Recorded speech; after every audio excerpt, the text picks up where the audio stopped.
When our family faced drastic changes, I accompanied my parents to the harshest and most laborious farm, leaving me with a body full of injuries and illnesses. After my father regained his respected position as a military district commander, my sister became the one my parents felt most guilty towards in their hearts. Kira, it's all because Dad was powerless back then. The only way to protect you during the exile was to sever ties with you. Can you forgive me, Kira? It wasn't easy for Mom to say those harsh words before leaving. It was all forced by circumstances. Can you understand? During my 15 years in the countryside, I had long transformed from the privileged daughter of a military district commander into a weather-beaten rural woman. Even the fiancé who had vowed before I left, Dina, I'll wait for you to return and then marry you, ended up favoring my fair-skinned, educated, and beautiful elder sister. Dina, let's call off the engagement. I'm a university graduate, and you didn't even finish high school. We're not a good match. He immediately turned to my parents to propose to my sister, who was also a university graduate, and received everyone's blessings. At the wedding banquet, I was seated in the farthest corner, listening to idle gossip all day long, until, little sister, actually, back when Dad was injured, I did receive your plea for help, and later, it was me who deliberately got close to Reese, making him fall for me. I caused a scene at my sister's wedding banquet, telling our parents the truth, but no one believed me. Dad ordered the guards to tie me up in the storage room. Dina, you're so unreasonable. Why would you make trouble at your sister and Reese's wedding? Dina, you've disappointed me so much. Don't you understand that a girl should have self-respect? If Reese doesn't like you, you have to break off the engagement. Your sister and he are in love, so you must bless them. Do you understand? While my sister and my fiancé became a happy couple, I was left neglected in a dark and cramped storage room. To teach me a lesson, they deliberately ignored me for 7 days. My body had already been worn out from the farm labor. How could I possibly endure being locked up for 7 days with only a cup of foul-smelling water and a stale cold bun each day? On the afternoon of the 7th day, when the guard was ordered to release me, all he found was my lifeless body with blue-purple lips. Having coughed up blood and died, when I opened my eyes again, I had returned to the time before my father was sent down. Once again, I saw my father in his crisp military uniform, full of vigor, the same father who was always stern and unsmiling at home, alongside my gentle and graceful mother. What are you spacing out for? Your mother has already prepared the meal. Come and eat. Dina, you don't look well. Are you feeling unwell? It took me a while to pull my thoughts away from the pain of coughing up blood and the suffocating sensation of my lungs struggling to draw in fresh air. I pressed my lips together and shook my head, trying my best not to meet my parents' gaze. I was afraid I couldn't conceal the deep-seated hatred for them that was etched into my bones. Clearly, I was the one who had accompanied them through the toughest years, so why did they treat me this way?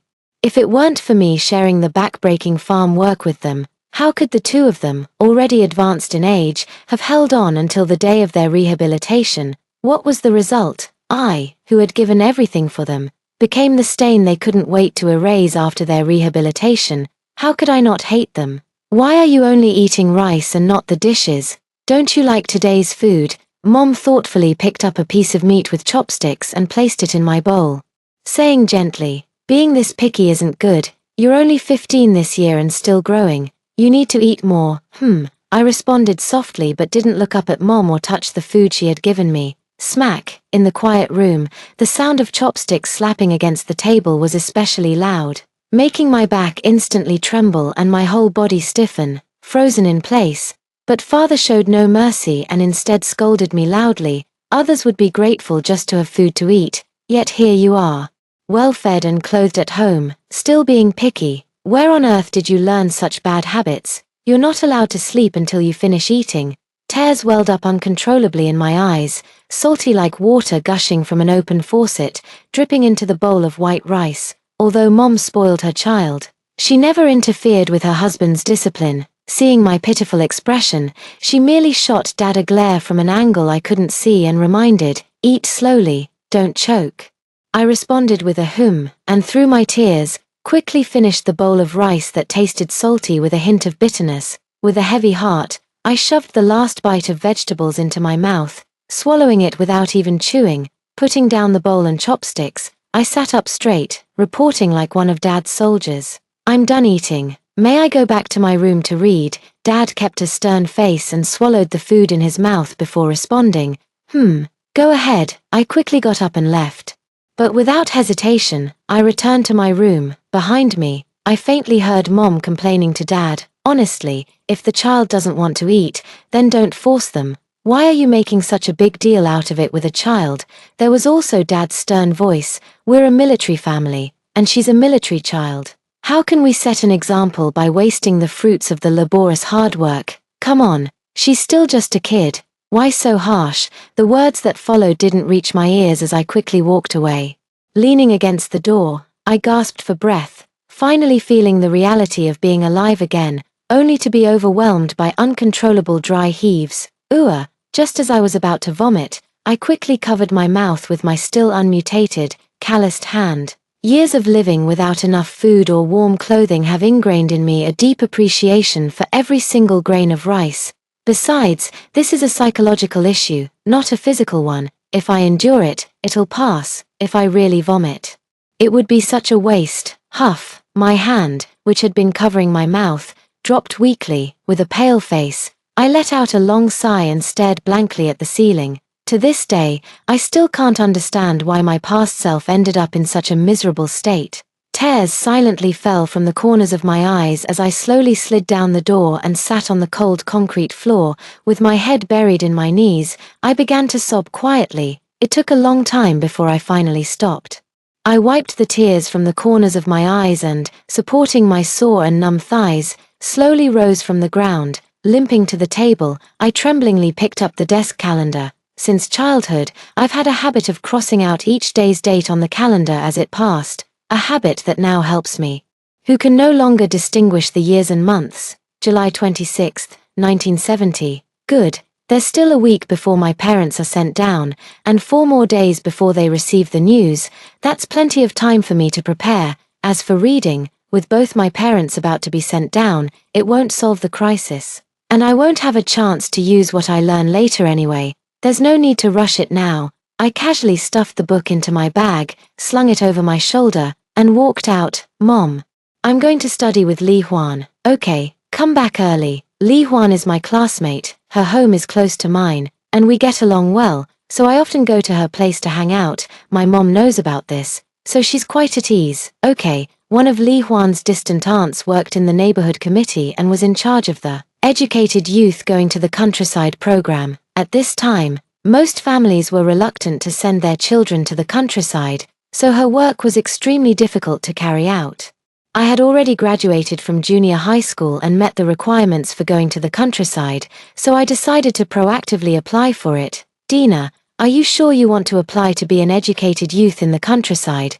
This is no joke. Once it's approved, there's no turning back.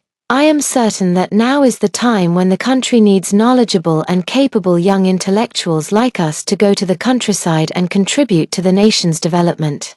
We should actively respond to the call of the country. Please let your cousin know that I hope the matter can be settled within 3 days. Dina, your awareness is truly commendable. Mentioning it won't be a problem. My cousin has been worried lately about the insufficient number of educated youth and the approaching deadline for going to the countryside. With you taking the initiative to apply, forget 3 days. She could get it done for you in just 1 day tomorrow. Well, thank you. Let's make it tomorrow then. There's one more thing I need your help with. As I spoke, I opened my school bag and glanced furtively at the door. Then from the very bottom of my bag, I pulled out a small packet of candies that I hadn't even been willing to eat myself, and carefully placed all of them into Li Huan's arms. I hope you won't tell my parents about this. I want to give them a surprise. As you know, my father is someone who deeply loves the party and our country.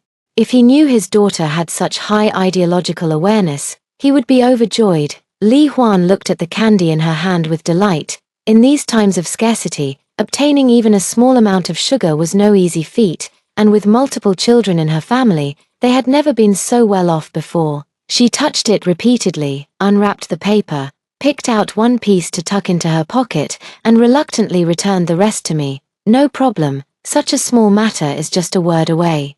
You don't need to give me so much. 1 piece is enough, I smiled. After all, I wasn't really a brat under 16 anymore. Mentally, I had long passed the age of craving sweets. I swiftly stuffed the candy packet into her pocket, covering it to prevent her from taking it out, and feigned anger as I said, "If you still consider me a friend, then accept it. My sister has gone off to college, and now I'm the only child at home. I have plenty, so don't stand on ceremony with me." In truth, Li Huan knew full well that my situation was far from as good as I made it out to be.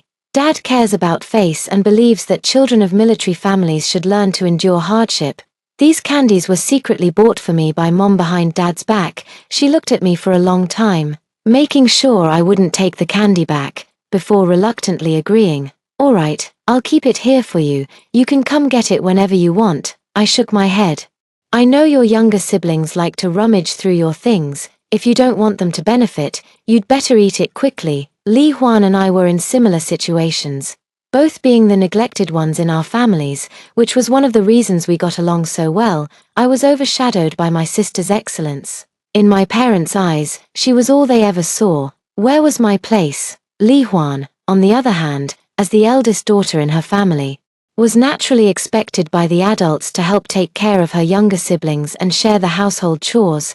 Early the next morning, after breakfast, I went to Li Huan's house, where she was already waiting at the door. "You came just in time. Let's go now. Auntie should already be at work." "Great." Once we walked out of the compound and reached a deserted stretch of road, Li Huan carefully took out a slightly melted candy from her pocket and said, "Here." After taking it, I noticed she didn't seem to have another one for herself, so I didn't rush to eat it. "Just one. What about yours?" A fleeting look of discomfort crossed Li Huan's face, but she quickly smiled again. "I've already had mine. This one's specially for you." I could tell at a glance that she wasn't telling the truth. So without another word, I stuffed the candy into her mouth. I really, already ate."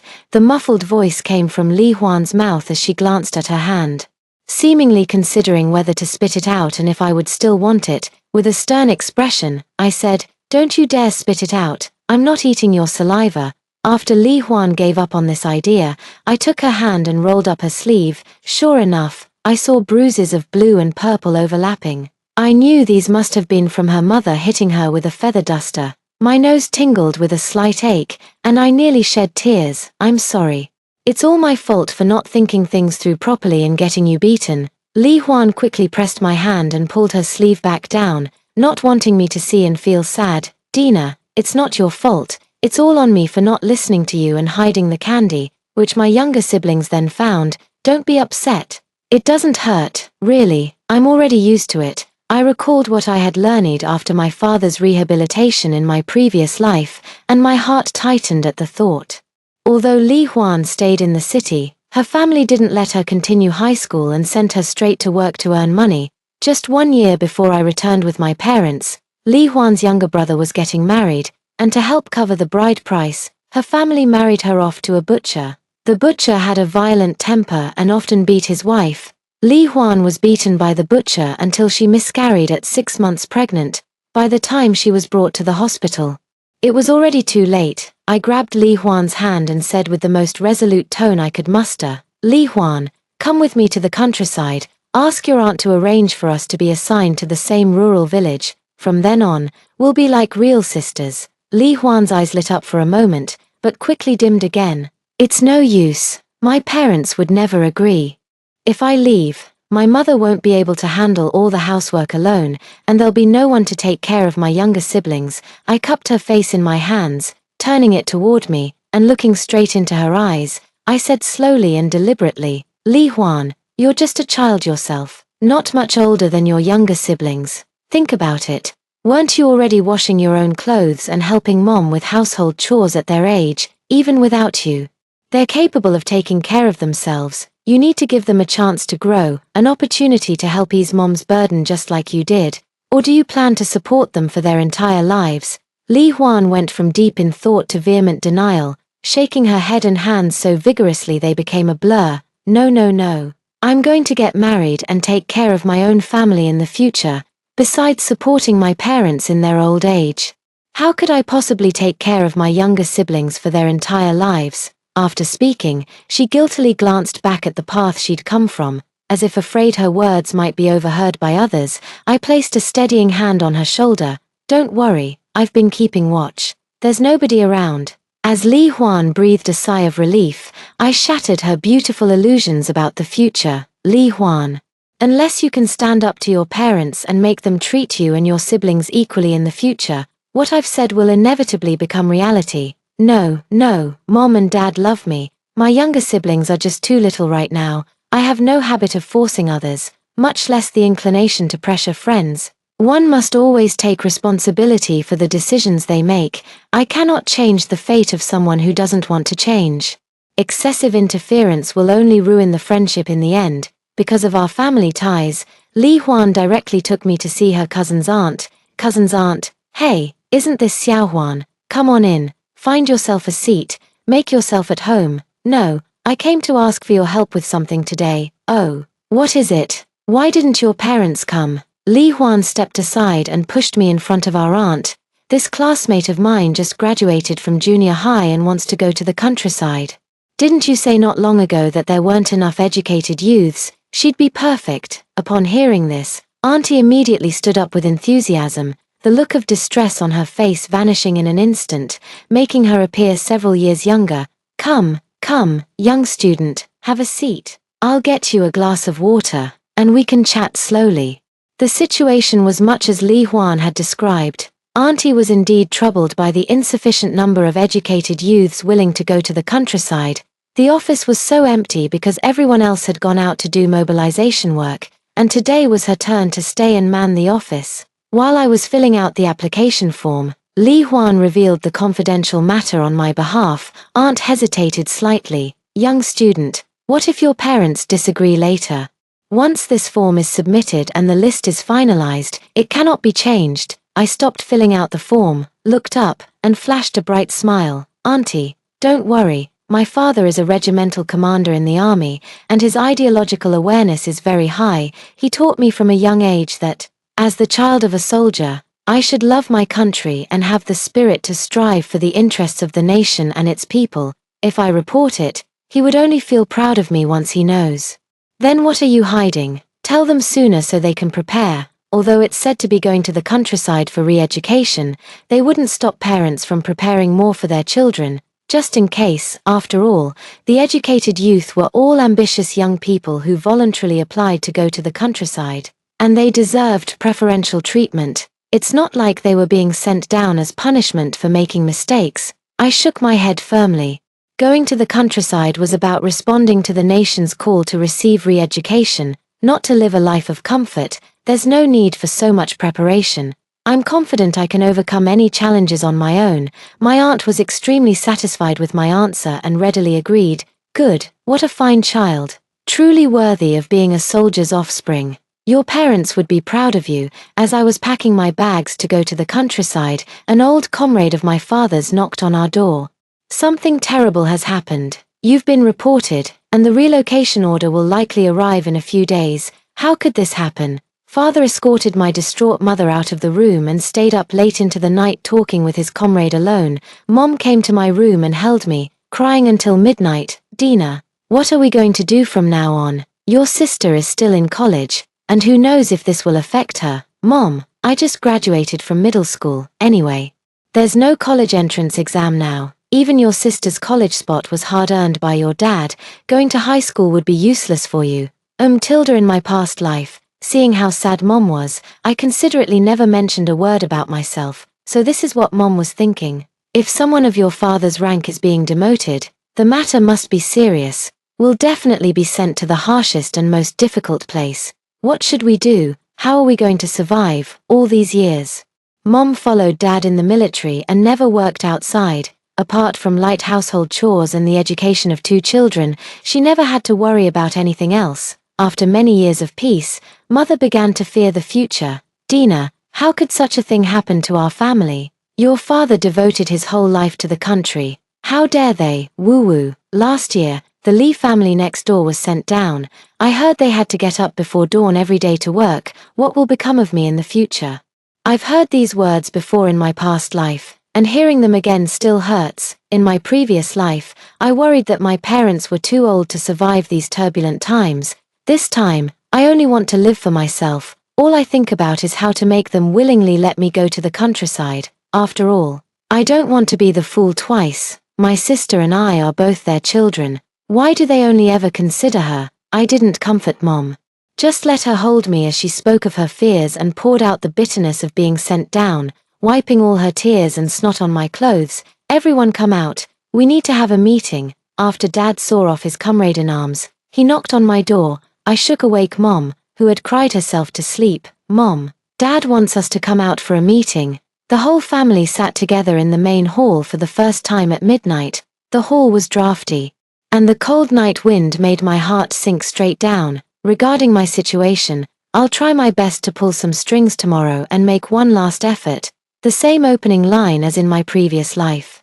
Yet my state of mind was entirely different now. In my previous life, the admiration and reverence I had for my father's military identity were completely shattered when he treated me and my sister differently after his rehabilitation, with the memories of an extra lifetime. I knew all too well that this time, being sent down was inevitable, and no amount of connections would change that. Later, his rehabilitation was only possible because policies changed, and with the help of his old superiors. He managed to clear his name, provided he was still alive. I lowered my head, staring at the table, pretending to listen attentively, not letting him see the complex and indescribable emotions in my eyes. Now it's about you and your sister. Your sister was in college but dropped out halfway. And now our family has lost its last chance to rise above, so I've decided to publicly sever our father-daughter relationship in the newspaper. That way, my issues won't affect her anymore, Mom chimed in. That's right, Kira is now our family's greatest hope for success. We can't drag her down. Dad looked straight at me. Dina. I looked up and met his gaze, my eyes deliberately brimming with tears, my lips pursed in a pitiful expression. Dad Tilda. Dad's stern and resolute expression wavered for a moment but quickly returned to normal. Your mother and I are getting older. We don't want to face illness or emergencies without a single child by our side. You've already graduated from middle school. If the reallocation policy becomes final, I'll apply for you to come with us. Mom's delicate, tearful voice immediately followed. Honey, isn't this a bit too much? Dina's not even 16 yet, coming with us to the countryside. She won't be able to handle it. Even so, I could clearly see the anticipation in her eyes. In my past life, it was precisely because I noticed Mom's expectation, coupled with their deliberate good cop bad cop routine, that I, just a child, couldn't possibly refuse. But the Dina Lee standing before them now is no longer that underage, dependent little girl, and the ones who destroyed all this were themselves. With a single blink, the glistening in my eyes fell like scattered pearls, sliding continuously from the corners of my eyes, tracing across my frost-pale cheeks, before finally dripping from my chin, thanks to my sister's personal coaching after returning to the city in my past life. I had already mastered the art of crying in a way that would most effectively evoke my parents' pity. I knew exactly what angle to hold my face under the overhead light so that the tears rolling down my cheeks would reflect the light into the eyes of those around me, maximizing their sympathy. Mom, Dad Tilda. I clearly saw a momentary softening in Dad's expression, but it quickly hardened again. Precisely because she's so young and a girl, how can I feel at ease letting her be alone outside? Dina Lee. As the child of a military family, you must have the same resolve as a soldier. You can't be afraid of hardship or fatigue, understand? Tilda, it's the first time I've realized how hypocritical my father's education was. Such nonsense could only fool a naive child like me who hasn't seen much of the world. If enduring hardship is so important, why didn't they make my sister go through the same re-education with them? Isn't she also the child of military personnel? Why do they get to demand that I follow them and endure hardships on their behalf just because they're older? They call it concern, saying I'm too young for them to feel at ease. They take all the credit while doing none of the work. Am I just supposed to suffer in their place? Or is it simply that they don't love me? My heart grew firm again, and I cried even harder. What are you crying for? Your sister isn't like you. She's been obedient and sensible since she was little. If you were even half as well behaved as her, your mother and I wouldn't have to worry so much. The child is just confused for the moment. Don't be so harsh on her. Be good, Dina. You know Mom can't bear to part with you the most. Just come with Mom and Dad. We'll protect you, having experienced it once before. Dina didn't believe a word of it. I didn't argue with my parents, just cried my way back to my room, closing the door. I collapsed into bed. Tomorrow was going to be another tough battle to fight. In my dream, I returned to the early days on the farm. Under the guise of training, Dad made me split the farm's assigned tasks equally with him, so Mom could live comfortably under our protection. But how could there be any comparison? He was a regiment commander with decades of military experience, while I was a girl under 16 without any professional training. Often, when Dad finishes his work, I still have a lot left to do. He doesn't help but just watches from the side, supervising me until I finish. If I return late, Mom nags at me and scolds, "It's all because you spoiled her. Such a small task took her so long to finish." At times like these, Mom seems to have amnesia, completely forgetting the fact that I'm still a minor, and joins Dad in criticizing me. "Dina, the farm is not like the military compound. You should learn to adapt and not be afraid of hardship. You should learn from your sister. She never complains." Of course I don't complain, because Kira Lee has never experienced what I'm going through, but I know it's useless to say anything. It would only bring more scolding, and I'm already exhausted. Not long after, Dad got injured. But the farm's medical resources were scarce, and we were at the bottom of the priority list. I sent out letter after letter, hoping my sister, who was very successful at the time, could help find a solution. But not a single reply came back. I could only take on most of the farm work while my mother wept, using the meager anti-inflammatory medicine I begged for by banging my head to treat my father's wounds. In a short time, I was forced to grow up quickly and become the family's pillar, collapsing from exhaustion several times. The farm management, fearing they'd be held accountable if someone died and perhaps moved by my pitiful state and filial devotion, agreed to call a barefoot doctor to treat my father's injuries. But the first thing my father did upon waking was slap me across the face. He was originally a military man, and despite having just woken up and still being weak, my face remained swollen for 3 days. "You wretched thing. Who told you to write to your sister? Are you afraid of hardship, so you want to drag your sister down with you? And don't you know your mother's health is poor? How could you bear to make her do so much work? So unfilial. Hartilda." So he knew all along that coming with him meant suffering and misery. I looked at my mother with a sorrowful expression. "Mom, haven't I done more than you? Shouldn't we all face difficulties together?" Instead, I received another slap from my father. "You ungrateful little brat. Is this how I raised you? Can't you see your mother's hands are worn out? She was already in poor health. What if? How could you live with yourself?" After that, I never tended to his injuries when my father was sober again, letting my mother boil medicine and change his dressings for him. Every day I go out to finish my share of work and then return home, letting the supervisors come to question my mother who refuses to work. My father, who deeply loves his wife, forced himself to go out and work, unwilling to let my mother suffer.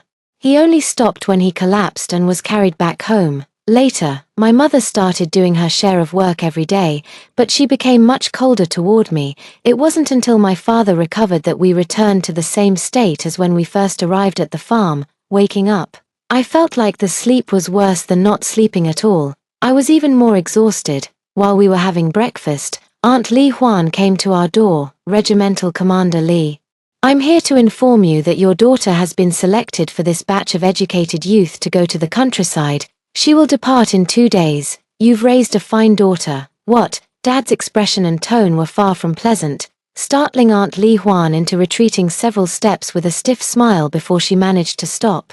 "What? Aren't you happy? The child is following national policy, thoughtful and aware, a good kid.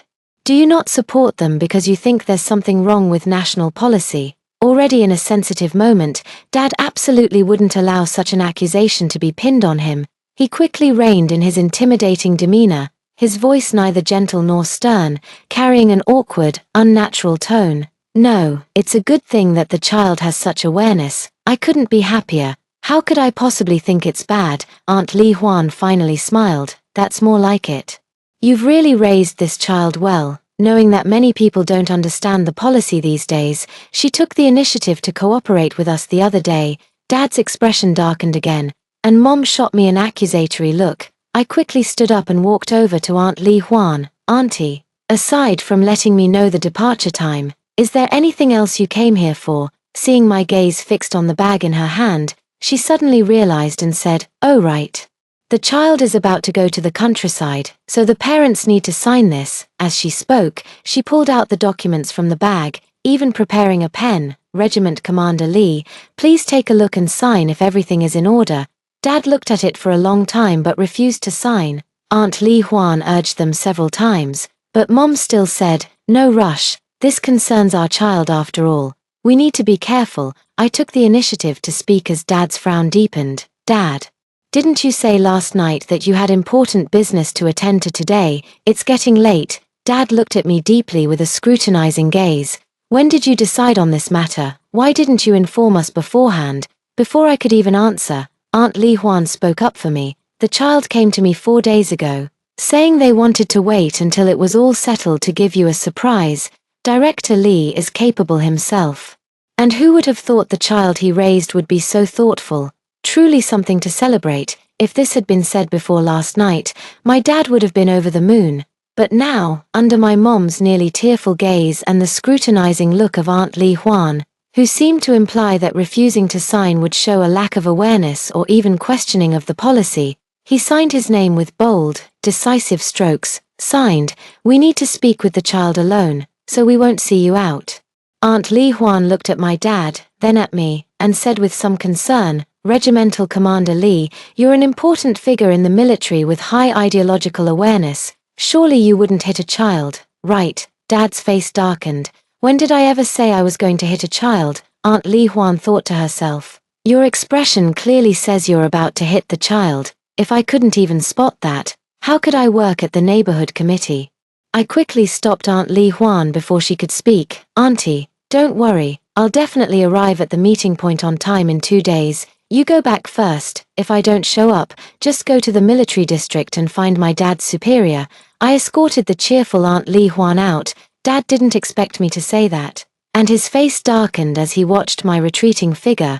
The moment Aunt Li Huan's footsteps crossed the threshold, Mom could no longer hold back, and tears began to stream down her face. "Dina Lee, you better explain to me properly why you suddenly applied to be an educated youth sent to the countryside. Did you already know something bad was going to happen at home?" I found it amusing. Even a military regiment commander only found out about it yesterday. How could I, a powerless little girl, have known anything in advance? "Dad, you heard it too. I signed up 4 days ago. I genuinely wanted to respond to the national policy. To bring honor to you, to Mom, and to our family." I spoke with genuine emotion, but my parents didn't believe a word of it. Mom cried and grabbed my arm. But how could it be such a coincidence? "Dina, just tell me the truth. Did you do this on purpose because you didn't want to suffer with us during the relocation?" "Don't worry, we're not authoritarian parents. If you tell the truth, we definitely won't blame you." Suddenly, I realized that in my past life, my vision had been clouded by family affection, and I had truly overlooked so many things. For example, Mom and sister are so alike. Every word seems to be for my sake, yet every word is actually digging a pit for me. Sure enough, the next moment, Father's furious voice came from ahead. "Dina Lee, you've gone too far. We are your parents. We raised you, and yet you went behind our backs to sign up for the rural assignment just to escape us. Do you even have a conscience?" I didn't engage with them emotionally. Instead, I kept repeating that joining the educated youth movement was about responding to national policy, and finally turned the question back on them. "So, Mom and Dad, do you really think there's an issue with the national policy? Or if you feel I wasn't accurate enough, I can call that auntie back to explain it to you again." This left them completely speechless.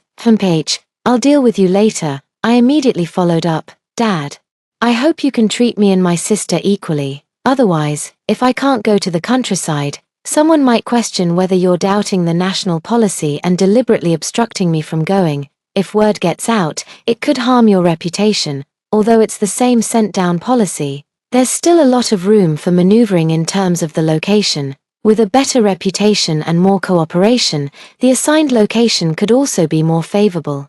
Dad compared and hurriedly walked away. I wasn't in the mood to go back and listen to Mom sobbing, so I simply went to Li Huan's house to hang out with her. I tried to persuade Li Huan a bit more, But she remained hesitant. However, when it came to signing up, she firmly refused, so I told her the location of my rural assignment. If you ever feel wronged, write to me. If it becomes unbearable, just sign up for rural work like I did. Trust me, if you can't change the current situation, going to the countryside is your only way out now. In an era before the reform and opening up, when even leaving home required an introduction letter, how could a young girl like her escape this suffocating household without relying on national policies? Alright, I'll remember. If you lack anything in the countryside or face any hardships, you can also write to me. It's settled. Just like countless times in our childhood, Li Huan and I pinky promised and sealed it with a stamp. After staying at Li Huan's place for about an hour, I said my goodbyes and left. With memories from my past life, I knew exactly which newspaper my father had approached. When I arrived, I happened to see my father's military vehicle driving away. I immediately identified myself upon entering. I'm the daughter of Colonel Li who just asked you to publish the notice. My name is Dina Li. My father sent me to revise the article for publication, but Colonel Li just left. How do I know you're not lying? Anyway, I wasn't lying, and there were ways to make him believe me. I successfully changed my father's upcoming disownment declaration to include both me and my sister before lunchtime. By the time my father saw it, it was too late, and he had no choice but to let me leave with the rural assignment team. Since I had volunteered for the rural assignment, and my father hadn't gotten into trouble when the location was being arranged, I was sent to a relatively prosperous area where the villagers were not too difficult to get along with. After staying at the Educated Youth Outpost for 2 years, around the same time as in my previous life, I received news of my father's injury. We have publicly severed ties. So naturally the farm where they were sent wouldn't proactively relay any news to me. I don't know what methods or connections my mother used, but she managed to send me 3 letters in a row. I immediately handed over the letters, stating, Comrade Li and his wife publicly disowned me 2 years ago in the newspaper. I have no idea how these letters reached me. Although some secretly criticized me for being cold-hearted, the majority supported my actions. Anyone with a bit of sense clearly knows that my parents were sent down due to political mistakes, even if I wanted to do something. How much power could an educated youth like me have when even high-ranking officials in the city might not dare to intervene? After this incident, some people distanced themselves from me, while others grew closer. I think it's for the best. I don't need friends who don't approve of my actions. I have the experience of an extra lifetime. During those 2 years in the countryside, I endured more hardships than other educated youths. Long illness makes the patient a doctor. In my past life, to take care of my father, I learned some basic medical knowledge from a barefoot doctor. Over time, the village doctor came to know that I had some understanding of medical principles. He had me assist him and even shared his treasured medical books with me. At first, I had to finish my work before I could go to him. Later, the barefoot doctor recognized my medical skills and negotiated with the village to have me officially work in the village clinic, earning work points. I received my mother's letter shortly after I started working at the clinic. The village was poor, lacking medical resources and even more so, doctors. The village was unwilling to lose a doctor they had worked so hard to train. After I submitted the letter, they promptly reported it to higher authorities and completely distanced themselves from the matter. In my second year as a barefoot doctor, there was a recommended spot in the village for attending a workers', peasants', and soldiers' university. The village head called me to his home alone and asked, I heard you've completely cut ties with your family. What are your plans for the future? Having already heard the news, I naturally thought of this university opportunity. I pondered for a moment. More than 3 years had passed since I was sent to the countryside, and the reinstatement of the college entrance examination was still about 4 years away. Anyway, I don't plan to return to the city anymore. There's nothing left there worth my attachment. Might as well agree to it and save myself the trouble of taking exams.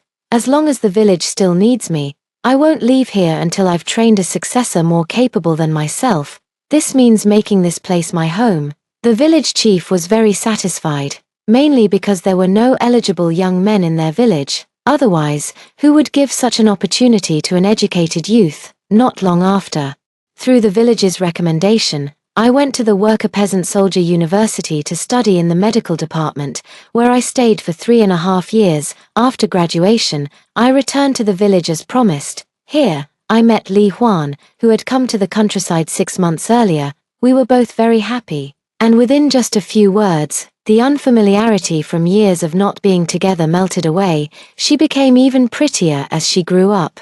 But after enduring the wind and rain in the countryside, she had tanned quite a bit. Though she also became stronger, I followed her back to the educated youth settlement. After putting our things down, we started preparing food while sharing our experiences over the years. My parents wanted to marry me off to a butcher to get a dowry for my brother's wedding, so I begged my aunt to arrange for me to join the educated youth team. You did the right thing. Don't worry, as long as we stand by reason. We can go anywhere. No one will ever take advantage of you again. After I returned, I urged Li Huan to pick up the knowledge she had learned before and even bought her high school study materials. Who knows, the national college entrance exams might be reinstated one day. There's no harm in studying. Li Huan didn't understand, but she was obedient. Since I told her to study, she dutifully did so. After studying for half a year, the national college entrance exams were indeed reinstated. Li Huan signed up but failed to pass. But with my encouragement, she continued preparing for the exams, ready to try again. After failing twice, she successfully got into university. Perhaps influenced by me, she chose the same medical department as I did. But she got in entirely on her own merit, and the university she could attend was better than the one I went to. The year I trained a successor more capable than myself was also the year Li Huan graduated. She gave up the opportunity to work at a major hospital and voluntarily requested to be assigned to a county hospital closest to me. I felt quite comfortable staying in the village, so I didn't agree to Li Huan's suggestion of working at the county hospital. Instead, I used my savings from those years to secure a homestead plot in the village, preparing to officially settle down there. In 1985, the year of my previous life's death, was also the year my parents were rehabilitated and spoiled my sister rotten. 2 uninvited guests arrived in the village: my sister, who lived a glamorous, princess-like life in our past life, and Rishi, my former fiancé, who was as radiant as the moon and refined in appearance. As I looked at the disheveled, sunburnt man and woman standing at the village entrance, more unkempt than the villagers, I felt momentarily dazed. My sister was very excited the moment she saw me. "Dina, your parents are both dead. It shouldn't have been like this. Why didn't you go to the countryside with Mom and Dad back then? If you had gone with them, I would now be the daughter of a military district commander, the envy of everyone, a young lady of high status. Why is everything so different?" I was slightly stunned and didn't dodge my sister's scratching nails. My hands, neck, face, any exposed skin was scratched. It seems my sister has also awakened memories from her past life. "Kira, calm down. Didn't we come to discuss Dad's rehabilitation with Dina?" "Sorry, Dina." Kira is a bit emotional. The trauma she endured on the farm these years has made her emotions hard to control. I learned about my sister's and Rishi's experiences over the years from his own words. Back then, when I turned in the letters, my sister, who shares the same parents as me, was naturally also investigated. Letters that hadn't been destroyed in time were found in her residence. Later, she went to the farm to accompany our parents and didn't even get her college diploma. Upon hearing this, Rishi, disregarding his family's objections, gave up his studies and his family, and without hesitation, went to the farm to accompany my sister. For the first time in my life, I realized that Rishi had changed his heart so early on. Just in their second year at the farm, Dad still passed away due to an infected wound. Unable to bear the immense gap left by Dad's death and the heavy farm work, Mom took her own life 3 months after Dad passed away. Upon learning of my parents' deaths, I didn't invite them to my small courtyard. I simply said, "They're already gone. What's the use of rehabilitation now?" As you can see, I'm just an ordinary barefoot doctor in the countryside, with no ability to help my father, a regimental commander in the army, clear his name. You've come to the wrong person. Although Rishi held his sister back from going crazy, his gaze at me was full of disappointment. "Dina, you've changed. You weren't such a selfish and cold person before." The warm, kind, and sincere me had long been killed by all of you in my past life. I owe nothing to anyone. not even my parents. Don't think they want anything special, it's just about claiming the compensation for parents who've been sent down for years and basking in the glory of being the regimental commander's daughter. They want me to help, yet they won't even tell me the truth. Even if my brain were filled with 10 pounds of seawater, I wouldn't be foolish enough to agree. I turned around and left. In the evening, the villagers brought my sister, who was left alone and appeared to be in a state of madness, to the gate of my small courtyard. I didn't let anyone enter the house and said calmly, "Call the police, she's already married." Her husband abandoning her in her mentally unstable condition is also against the law. After being penalized, Reese reluctantly took her back home. A year later, Reese came to my door again, saying, "Dina, your sister has died." I just froze for a moment, feeling not the slightest hint of sadness. Oh, last time my sister came over, I could see that aside from her mental issues, her physical health was also in serious decline. At just over 30, in what should be the prime of life, her face already bore the signs of exhaustion and decline. Reese was the same, though his better physical condition made him appear slightly better, but it's only a matter of a few years now. That's the last family you have left in this world. I ignored it and walked away. Dina, if I had kept my promise and waited for you back then, could we have been very happy together? Dina, I heard you're still unmarried. Do we still have a chance? I stopped in my tracks. Reese. One must always look forward, never back. Because there's no turning back. Without glancing back at him, I walked away.